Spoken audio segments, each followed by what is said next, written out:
Hey, happy Thursday, everyone. It's April 23rd, 2026. I'm Rich Tola, and here's what's cooking for today. Number one, war by the numbers. Yeah, we're going to go through some numbers on the Iran war. Number two, smoke free generation. Yeah, give a shout out and kudos to the UK for phasing out the sale of tobacco. We're going to talk about that. Number three, pump up your generosity muscles by paying attention. That's right. We're going to talk about how you can be more generous just by paying attention. But first, guys, the ABCs, the all body workout, blissful sleep, colorful diet. How did you do today, or how did you do yesterday if you haven't worked out yet? Today, I'm getting 3 checks, guys.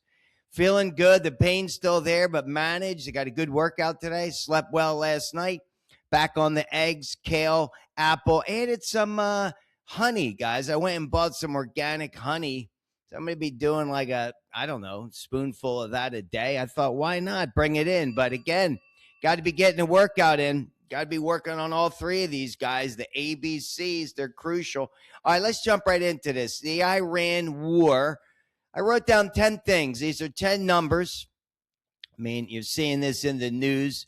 Number one, and I got this from the New York Times, a little summary here. I read that this morning by the numbers. Number one, it's 54 days since the U.S. and Israel started strikes against Iran. So 54 is a magic number. Number two, how many military targets have we struck? Over 13,000.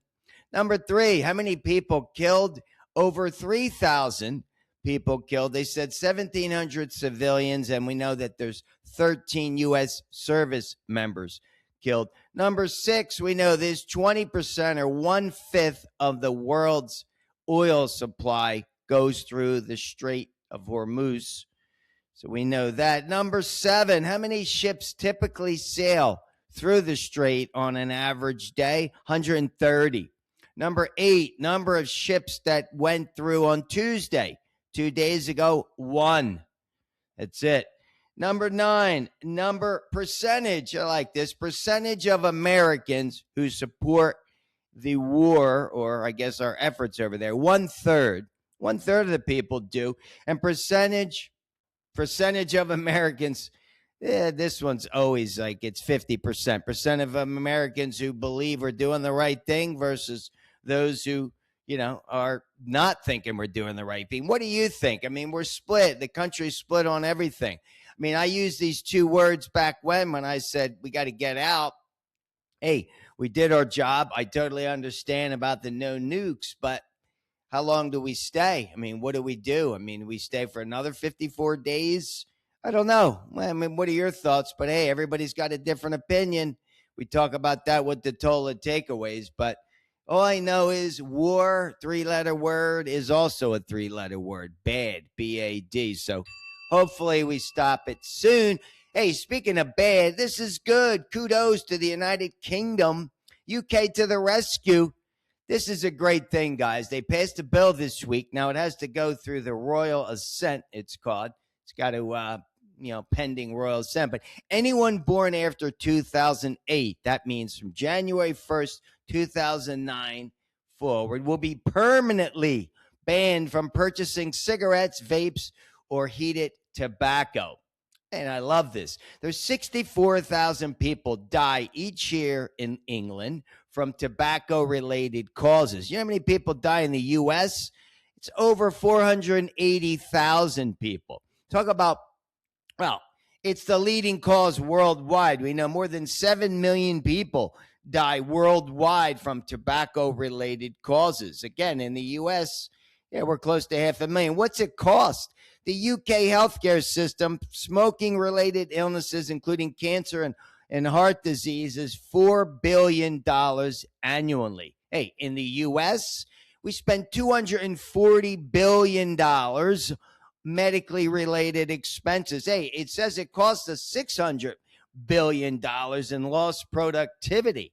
So we're talking, it's a major, major thing. So what is the goal? What are they trying to achieve?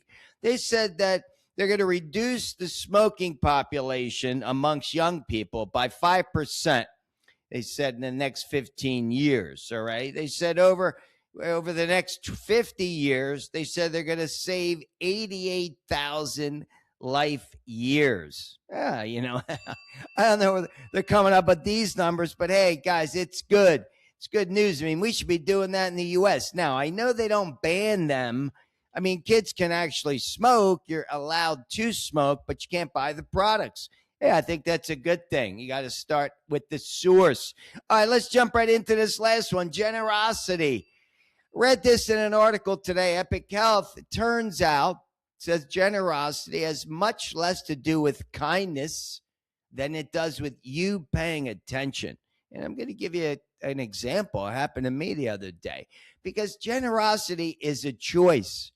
It's totally a choice. I mean, most people, they say they're not necessarily given because they're a warmer person or they're a selfless person.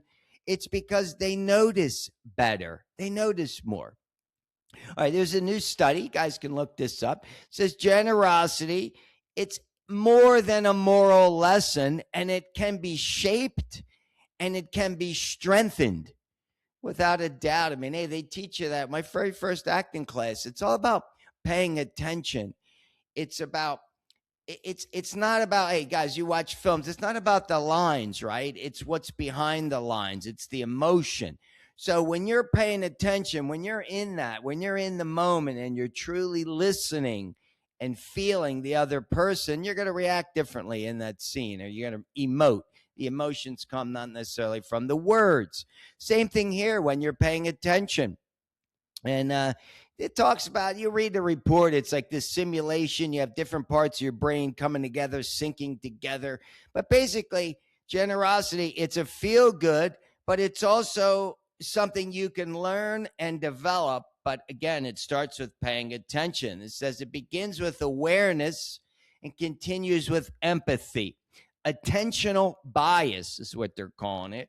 It says where your attention is naturally determined by what you notice. All right, so let me give you a good example. Again, you could strengthen this if you want to be more generous.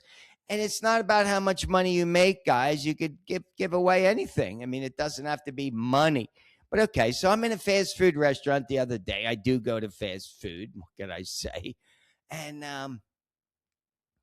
it was sad. These two ladies were at the front. They were talking. They were like bad mouthing this girl that was outside. Now, I'm not paying attention. I'm sitting there drinking my coffee, looking at my phone, doing a quick whatever, getting out of there, right? Most of us don't spend too much time hanging out there. But I look out the window and I see this homeless girl, and it's sad. She's really dirty. I mean, she couldn't be more than 25 years old. And they're like mocking her. They're saying she's crazy. She's this, she's that.